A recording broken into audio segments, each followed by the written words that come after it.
Welcome to the Investor Coaching Show. Here's your host, Paul Winkler. And welcome to the Investor Coaching Show. I am Paul Winkler, talking about the world of money and investing, and sometimes we get off the beaten path. As you know, I like to do. That's kind of my thing, to get off the beaten path, because there's a lot more to finances than just investing in the right place. Sometimes you got to get your mind right, because if you look at the research on people and how they do with their finances, they underperform the market in a big way historically. And a lot of it has to do with the psychology. And I'm going to tell you, a lot of it has to do with how our anxiety can kick in at the wrong times. You know, we get all euphoric and excited when the market goes up, and then when the market goes down, we go, oh man, it's gonna fall up, I'm gonna lose everything, and then we tend to make really bad decisions. And then we also have anxieties about how we earn a living. We have, matter of fact, one of the biggest things that we have regarding our anxiety happens to do with money and our finances. So I have the pleasure this hour, we're going to be talking to a couple of friends of mine, Lindsay Casabella and Lauren Combs, and there they are right there. Okay, so ladies, we are going to talk about anxiety, and you both work as counselors over at the BAB Center in Hendersonville. Yes. Yeah, Lauren, go ahead. Why don't you give your background and you have a couple designations behind your name. I'm big on designations, but what do they stand for? Licensed LPC, MHSP. So licensed professional counselor, mental health service provider. Okay. And Lindsay? Yes. So I'm an LCSW, licensed clinical social worker. Okay. So let's talk about, shall we, anxiety. And, I was just thinking, there's so many things to be anxious about right now. People are worried about melting ice caps, and they're worried about politics. We're going into an election year. They're worried about whether football is actually rigged or not. I mean, right? Yes.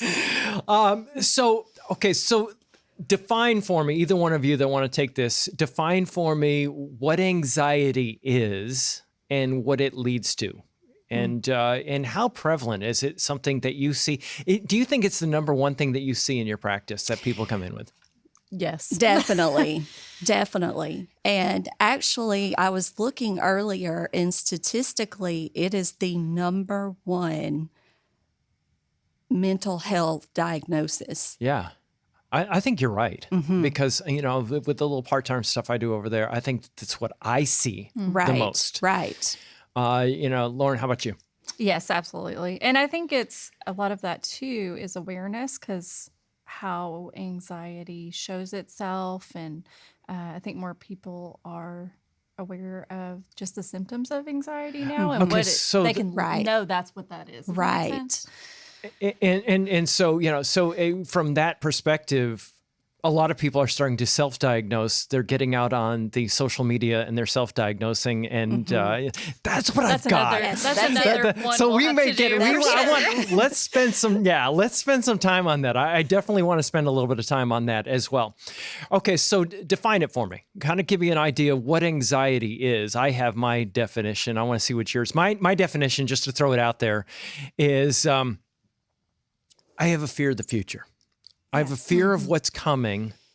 And what else would you have to say about that?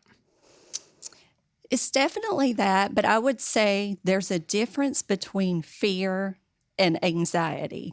And I describe it this way a lot. So I use this example. If I were to walk into my office, because I have an overwhelming fear of snakes, okay? We'll just use this example. Right? All right. So if I were to walk into my office and I open up the door and there's a snake, okay? Immediately, I'm going to be overtaken by fear, okay? I really don't know how I would react to that, because that's not happened. But I would probably have a couple of different responses. I might either slam my door, run and scream, ask for help. I might freeze. Fight, flight, freeze. Right. Yeah. I might slowly close the door.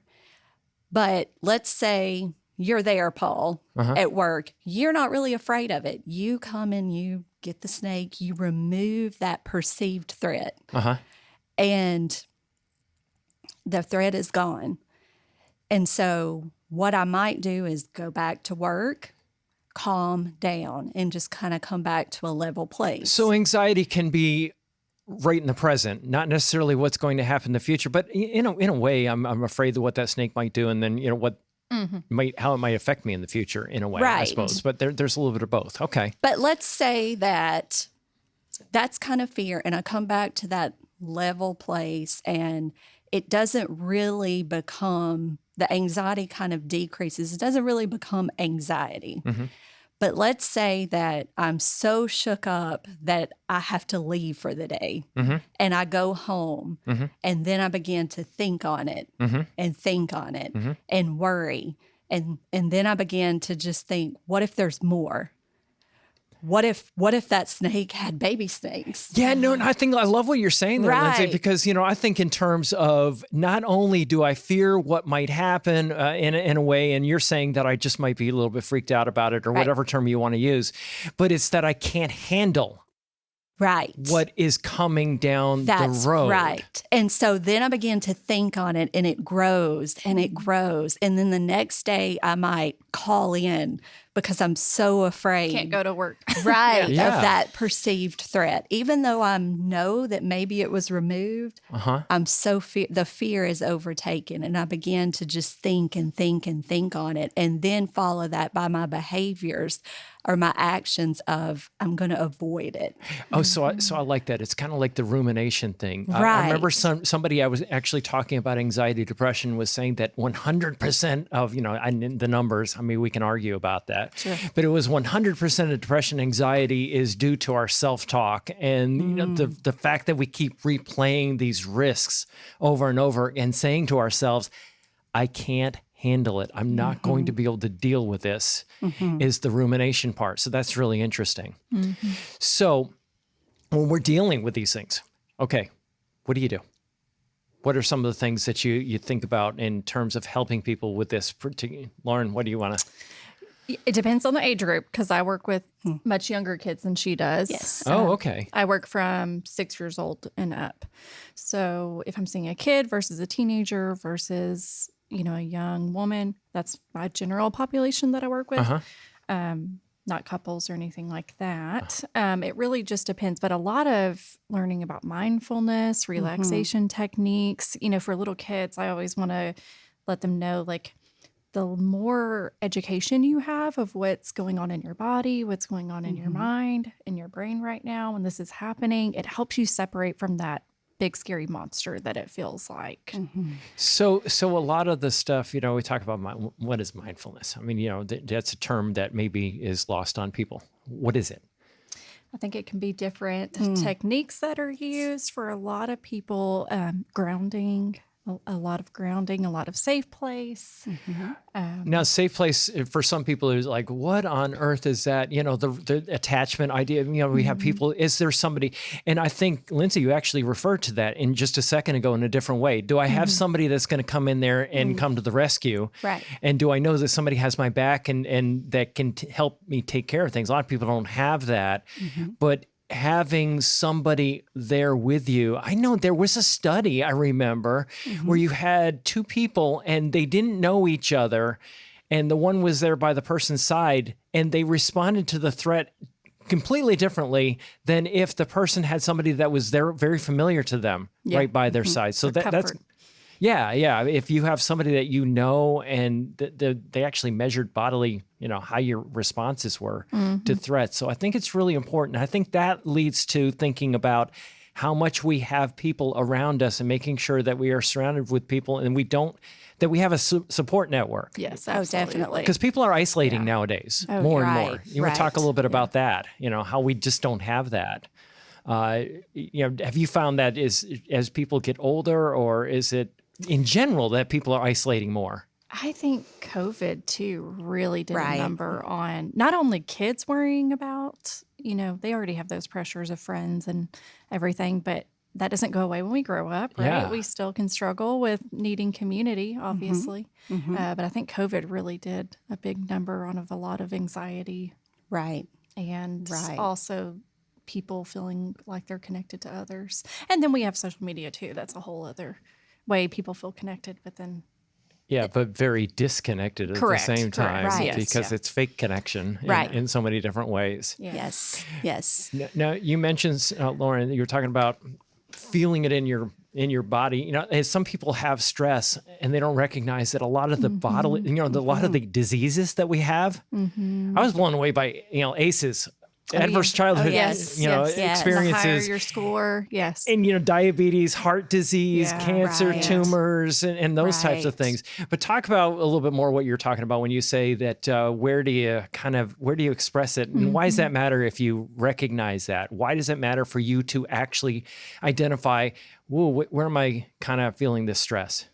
Yeah, we were actually talking about this the other day, how we see so much, I don't know if you want to say it at the same time too, but so much fear, surrounded by the bodily, whether that's they get nauseous, they're hyperventilating, Right. they're shaking, crying, just the different symptoms that you can have.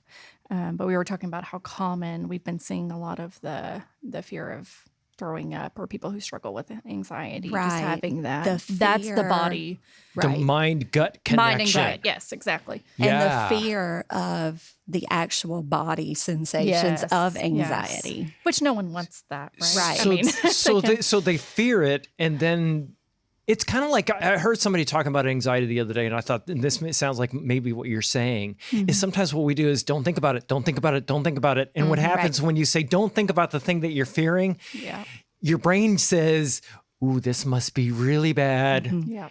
Yes. My host, the person is telling me not to think about this. Yes. And And it here we must be, are. and it might be super. So in essence, one of the things that you guys do, when people come and talk about these types of things, you give voice to the things that I'm worried about, and that helps people overcome some of those fears and anxious types of things that they're going through. As well as education. So if you have someone who knows what's going on in their body, they go, "Oh, I can separate my brain and anxiety brain, so to speak, Right. of what's running the show at the moment." Because then it doesn't feel like, "Oh, it's just me and I've Right. quote unquote crazy." That's what people say. Right. And then to learn that you actually can do something about the body. Yes. And what is happening from the anxiety. To realize, because anxiety is a disorder where you feel completely out of control sometimes.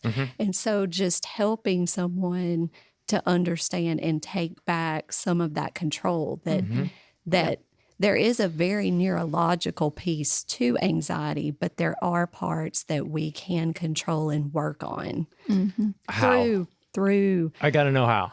learning how to breathe. And that seems so simple. And, sometimes I feel like a lot of people just kind of roll their eyes at that, like, oh, yes. Yeah, the sure, whole sure. mindfulness, the whole breathing thing. Right. It's But- foo-foo stuff. And Right. I get it. Yeah, I Right. get it. But there is so much science. It's so much deeper than that. And so learning how to just properly breathe and learning how to recognize the things that often trigger anxiety. And then learning how to recognize the first kind of symptoms, what's happening in my body. And learning then how to cope with that, put in tools that we often teach, help someone to get a sense of control back. Okay, so when we talk about how to breathe, say, well, why is breathing a big deal? Just if you think about it, you don't think about it. In other words, when That's true. it comes to breathing, you don't think about it, It's and true. when you bring it to the conscious thought, it has an effect on overall anxiety because you're taking something that is typically not something you're ever thinking about and making it conscious. But when you talk about breathing, what kind of things would you be telling somebody to do that help with anxiety in general? Well, the first thing is, because I hear this a lot, like when I'm in the middle of panicking or anxiety, breathing doesn't work for me. Yeah. And so, Yes. Yes. all the Yeah, address that. Yes. Really. Yeah, seriously, go. so one thing that's important is learning how to practice these things when you're calm. Oh. Learning to implement them not in the moment, but when you're actually in a state of feeling calm. Yes. Because if you practice them in that state, you're much more likely to naturally implement them when you're feeling heightened. And be less likely to get to that heightened state, is what Right, you're saying. exactly. Because Yeah, go it ahead. feels more natural. Exactly. It feels more comfortable. Of course, if you're in the middle of a huge panic attack and, you're at a 10, so to speak, Right. like you're not going to feel comfortable trying to focus on your breathing in that moment. If you haven't practiced it, it's going to feel weird. It's going to feel odd versus something you've practiced. Right. That makes a lot of sense. So let's say that you've done that. You kind of you understand a little bit about breathing, and what breathing. I guess you probably should give some tips that you typically give people on breathing. What would those be before we head to a break? What would be some of the tips that you would give people on? I know how to breathe. Come on. What are you talking about? I've been doing it my whole life. Well, I think for me, one of the most important things that I like to teach is that you always want, when you exhale, when you're breathing, you want to get a deep breath that's not shallow, but all the way down, deep in your diaphragm. So make your belly go out. That's right. And That's ladies, you're right. not going to look, you're not going to have that little tiny stomach that you want when you're doing that. But, breathe out from there. Sure.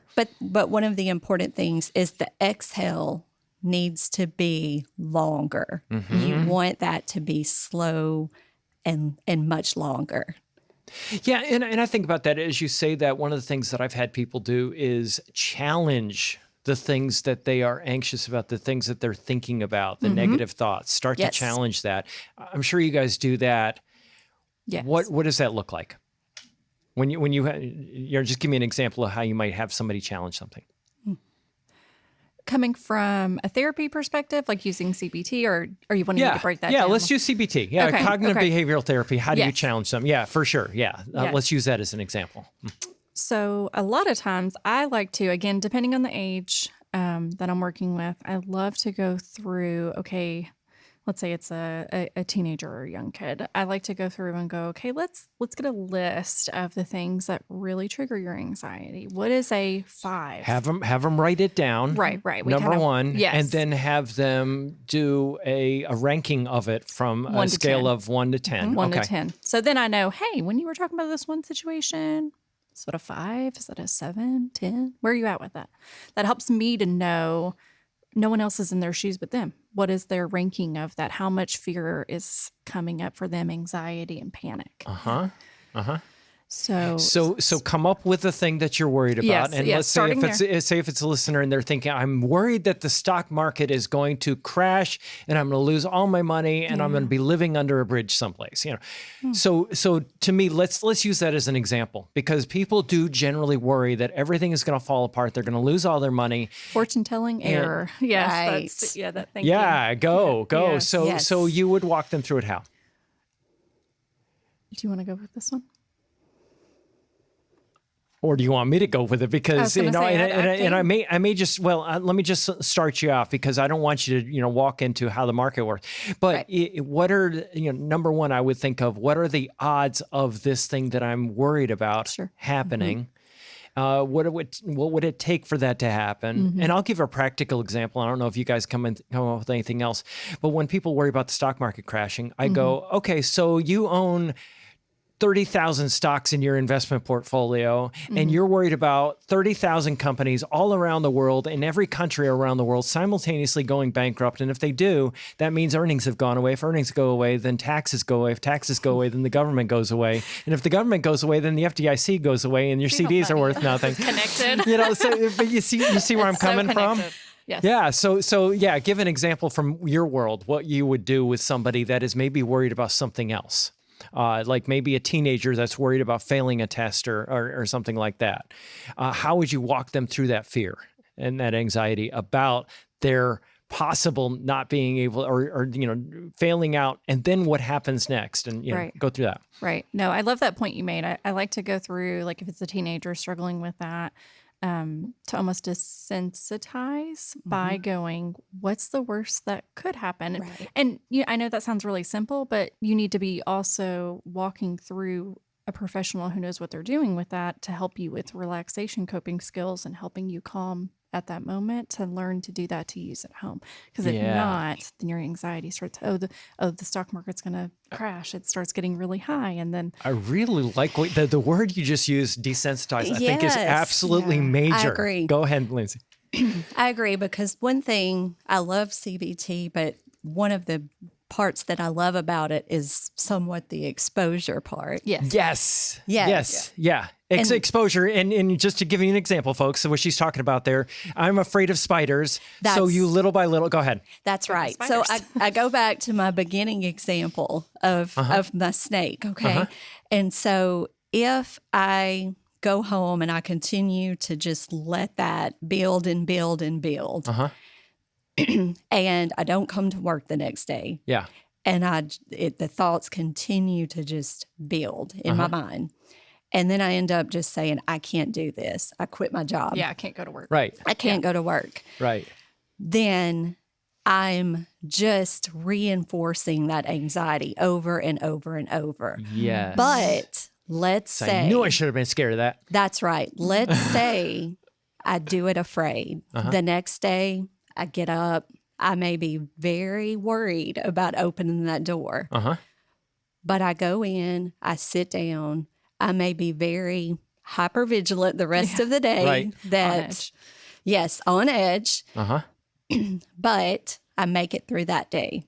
And we were talking a little bit about, okay, so we talk about cognitive behavioral therapy for dealing with anxiety, and the idea that, so often our anxiety comes from the middle part of our brain, which is the emotional part of our brain, and we're trying to engage the front part, which is the thinking part of the brain, right? And what we do, we talked and just before the break, we were talking a little bit about how exposure, what you're doing is running a person through, and for lack of a better word, I'm going to call it a what if scenario. Right. So talk a little bit about that. Yeah. So going back to kind of what I was saying, if I am afraid and I begin to avoid something, Right. I'm reinforcing the anxiety. Yeah, it must be really, really dangerous. So, Right. because I'm avoiding it. Yes. That's right. Yeah. And so if I tell clients this all the time, sometimes we just have to do it afraid. Yes. And I love that. yes, and they'll look at me and say, that's simple, like do it afraid. And I'm like, yes. Sometimes Yeah. we just Feel have to the do fear. it afraid. Yep. Feel the fear And do it anyway. and do it anyways. Because you begin to desensitize yourself. And the more that you do that, so going back to my example that I was continuing to talk about the snake. Yeah. If I show up the next day Yeah. to work and I might be really afraid, but I make it through that day. Yeah. I come back, I do it the next day. Yeah. I do it the next day. A month down the road, Yeah. that fear is probably going to be gone. It's extinguished. That's right. So a real life example. Ready for this? Yes. I was worried about a leak under the house. I don't know if you've ever gone into crawl space under a house. No. It's, you thank got spiders, you got snakes, you got rodents, you no. got, Lord only knows what's under that thing. And true story, about a week ago, I did this. And I went in, I was about 20 feet. And I was like I was looking and go, oh man, that's a long ways. Because I have to go like 30 yards. No exaggeration to get to where I had to go to. And I'm seeing ductwork and I'm going, that ductwork's like really low. Paul, just keep going. And you're right. That's exactly what happened. Right. I just kept telling myself, feel the fear Right. and just do it anyway. By the time I was done, I wanted to go under there again. Yeah. I was like, wow, this isn't nearly as bad. But, it's funny, but we don't think about that. If we face the fear Right. fear dies. Right. Yes, That's right. So true. So, okay, so that's a good one. Now, the what if kind of thinking, and who is coming up with this what if scenario? Who's coming up with these things? When you're having, are you telling the person what they're afraid of, or walk through that? No. Right. What's No. going on there? Definitely the client. Yes. Everyone's different. Everyone's Right. fear is different. But I also want to echo that a lot of anxiety, it can have certain things that are big fears for a lot of people. They're not alone in that. Like, for example, again, I had mentioned it earlier, a fear of maybe embarrassing themselves by getting sick in public. I think that I looked up the top 10 things that people are afraid of. Oh, You ready for this? Please tell us. Yeah. Yes. You got money and finances is number one. Yes. Is it? Yep, money and finance. Health and safety of loved ones Yeah. Yes. was number two. Job and career worries was number three. Relationship problems. Yeah. Yes. Yeah, people fear. They fear anxiety and depression. Definitely. And anxiety. So what's the relationship between anxiety and depression? Because we see a lot of depression right now. What is it, and what are you doing to deal with that? Yeah, I was going to say they have a very, what's called a high comorbidity. So if you have anxiety, you're much more likely to have some depression in there and vice versa. But you have to think, if you're at a 10, like I was referring to that thermometer kind of where we're at, if you're at a 10 all the time and you're so anxious, you're not able to be very present and living your life. Your body's in overdrive, your mind's in overdrive. And that in turn starts to affect you both, in your physical self and in your mental self. And Right. And it affects relationships. I think about the Absolutely. anxiety Yeah. when it becomes hopeless becomes depression. Yes, and then it just when it goes goes from there. from depression, it can become to apathy. Right. And how much apathy we're seeing right now. I don't care anymore. I don't care. I don't care about anything. I'm a burden. Yeah. I hear that one all the Yes. time. It makes Do me you sad. really? Yeah, really sad. Yeah, and that's Oh, Yeah. if you're a parent, you're dealing with that. Okay, you just hit something right here. What are you saying to your kids when you hear that kind of thing? Because kids feel that way. What and what kind of a message would you want to tell a parent who might be dealing with that? Their kids dealing with anxiety, depression, concerns. What types of things are you talking about? How to deal with this? What would you do? Yeah, if we get to that point and they're saying those kinds of things, that's when I definitely say, hey, it's time to get a counselor, someone who knows what they're doing, how to treat this, and to walk alongside this person, especially let's say it's a teenager. If they are every day affected so deeply by this, and you're noticing personality changes, maybe their sleeping is off, their eating is not how it was. That's definitely a time to go, hey, we need some professional help. Okay, so a couple things. I want to take a break and I want to come back. And then one thing I want to have you guys talk about is, when do you go to meds? Number one. Okay. Number two, because a lot of people have never known counseling, never have gone through the process. What is Sure. the process like? I think that would be really helpful, because Yeah. we fear that which we don't understand. Yes. Right. And a lot of people even Stigma. fear talking to anybody because they think it's, something different than what it really is. So let's do that right after this. You're listening to the Investor Coaching Show, Paul Winkler. And, those of you that know me know that I decided to go get a master's in psychology and marriage and family therapy, because I just think it's cool stuff and I think it's really, really helpful. Matter of fact, the Certified Financial Planner designation, they require psychology now, because one of your biggest issues with money happens to be psychological in nature. So talk about, when do you go to medications? It's because a lot of people say, would you just take anxiety medications to deal with it, or what? Yeah. And I'm really glad you asked that. It's every provider's different, obviously. We specifically cannot prescribe medication, but we can say, hey, here's our observation as professionals of what we see. Depending on the age, too, makes a big factor for me working with young kids all the way up to teenagers, because I understand, and I think coping skills, let's try all that out. I also want to say, hey, when's the last time you've been to your doctor? Let's check out everything medical, right? Let's rule that out. Yes. And then working on coping skills, if we get to a place where maybe we've improved some, but then some really big event comes up and we are re-triggered by it really bad, we start taking maybe a few steps back in the sense of our anxiety increases and increases and increases. That is when I would say, okay, it's interfering with our day-to-day life. Let's go back to your example with the snakes. You're going to lose your job, but you're not able to go work. It's affecting So you can't function. So You can't you're function. literally, you can't function. And you got to do Yes. something to jumpstart you out of, just so that the therapy will work. Right. Because therapy doesn't even work if you're so far gone, That's right? It's right. kind of what you're saying, it sounds like. Yes. I always say it's like, and obviously I'm speaking, not showing, but I always say it's you are in the center, right? And everything else is a ripple effect that is going to be impacted by if your anxiety is at a 10 at all times. So you may just wait and have somebody talk to somebody about medications when they're just not functioning. They've got to get to a place where, some of the previous things that you talked about in CBT and those different types of therapy models actually will start to get them out of it. So that's one thing. So, dealing with that. And then when we're looking at the medications, you're not going to be prescribing, somebody else is going to be prescribing. There are probably fears that people have, but they're going to get hooked on it. Right. Sure. Right. What are the fears that people have when putting their kids doing medications, and typically, how do you deal with that? Yeah. A lot of teenagers obviously have, it's an age where your moods are kind of all over the place. Yeah, and, for sure. I know a lot of parents voice, well, I'm afraid this is going to make them worse. And I understand that. I tell every parent, I say, go to their doctor.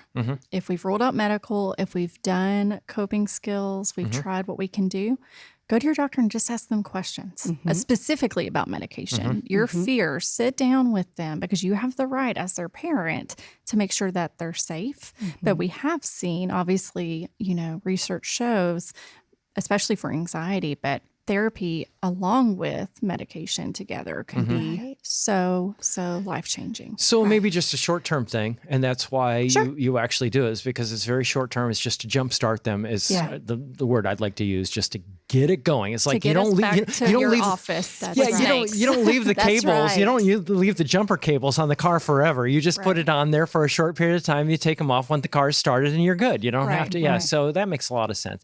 You're talking about anxiety.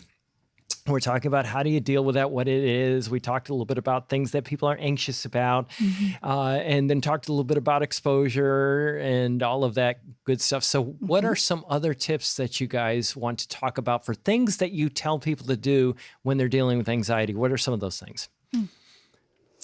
Well, one thing, we've talked about the breathing and then mindfulness and a little bit of meditation. We have not talked about that piece. And so Yeah, people think meditation, it's you're sitting, in a cross-legged position and you're going, right. Yeah. So what is it in your world? Really, it's just anything that you can do. And I kind of tie it in with mindfulness and just anything that you can do to practice being present in the moment. So that may be as simple as when you get in your car, pay attention to putting your seatbelt on. Notice the click of the seatbelt. Just feel what the steering wheel feels like. Turn the air on, feel the air. Just simple things. When you're eating, Five slow things down. you see, four Right. things Five you things hear. that you see, hear, smell, those things. And there again, implementing those just throughout your day over time really changes your brain. It changes so much. I really like the way you put that. It's like noticing when you're doing that. And then when Right. thoughts come into your brain, some thought comes into your brain, notice it and, think it's kind of like, oh yeah, I'm thinking that again. Yeah. Talk about that a little. Well, one thing that I was going to say that I also do, because we're a Christian-based counseling center, I also go to scripture a lot and talk about meditating on scripture. There's so many scriptures that reference anxiety. And so one that I often go to is be anxious for nothing. but by everything through power, by everything through prayer Yes. and supplication. petition. Yes. Right. Yes. Make with thanksgiving, make your requests known unto God. And I think that the important piece there is with thanksgiving. Yes. Right. That's really And good. Gratitude. Right. Gratification. And so beginning to journal just daily things that we're grateful for and really practicing gratitude, because it really begins to decrease anxiety when you are beginning to daily look at the things that you're grateful for. So gratitude is a great thing to really implement and begin to work on. Oh, yeah, and you mentioned that. I'm thinking about Viktor Frankl, Man's Search for Meaning. Yes. Thinking about what am I Yes. here for? What can I do for somebody else? Right. Because so often what we do is we get so involved in ourselves Right. and thinking about what's going on with me. That's very important. Beginning to get out of ourselves. It is really helpful. You're right. You're right. Yes, going to get in a hobby, exercising. Yes. Yeah. Talk about that. You said exercising. Why is Yeah, exercising such a big deal? I'm a big exercise. I'm all into exercising. Yes. Yeah. But why is this such a big deal? Yeah, that increase in your dopamine in your brain, that it's reducing cortisol, which is a stress hormone. Gets you usually outside or around other people. Cortisol is one of those things that can have such a terrible impact. We were talking about the health issues Yes. Yeah. with anxiety. Yeah. And when you have a lot of cortisol streaming through your bloodstream, which it is, does. where you get anxiety comes and then you end up with a lot of that, it can have such a horrible impact on so many of your different organs and vital functions and things like that. Yeah, that's a big deal. Right. So exercise, weightlifting, is great. Anything weightlifting, because you can really, just get aggression out, but, running or whatever, anything, aerobic exercise, anything like that I say is great. find your thing. If Yeah, that's, find your thing. Yeah. Right. Cycling, if that's, rock climbing, whatever it is. And exercise, actually, when you engage in regular exercise, it actually increases the heart rate and gives you a lot of the same feelings and symptoms that anxiety does. And so at that point, then you are beginning to learn how to tolerate anxiety even better. Oh, because Lindsay, you're killing it, because the thing I was just thinking about as you were saying that is that anxiety and excitement are Right. two sides of the same they're coin. the same thing. right? That's right. It's just how are we labeling it? So you're right. You're right. Yeah, I can say I'm excited actually, Right. and then it has a whole different feel to it, doesn't it? Mhm. Yes. Yeah, that's super. That's super good. Yep. And then we talked about, Lauren, you said hobbies. Go. What about hobbies? Why is that such a big deal? Oh, it gets you involved. You could make, a lot of people with really high anxiety, and I understand social anxiety is huge right now. Again, we could go in the whole other topic with that, but gets you out, gets you around other people. You meet friends at a gym. That's a big thing. The social It's anxiety huge. right now. It's huge, People are yeah. they're so. The online thing. We haven't even really talked about the online thing. That's a whole Right. other. Yeah. we'll have to do That's that. going to be a whole other show that we're going to have to talk about that. How do you get kids away from social media? How do we get ourselves away from social Right. media? Oh, right. That's going to be a whole other deal. We'll talk about that. But yeah, hobbies being a big, I love the phrase hobbies save lives. Yes. Just because we can get in and we can lose ourselves in it, and then we can stop thinking about, the things that we're worried about. I Right. think that's a really big deal. Well, I think for hobbies, it goes back to the whole mindfulness piece. It does.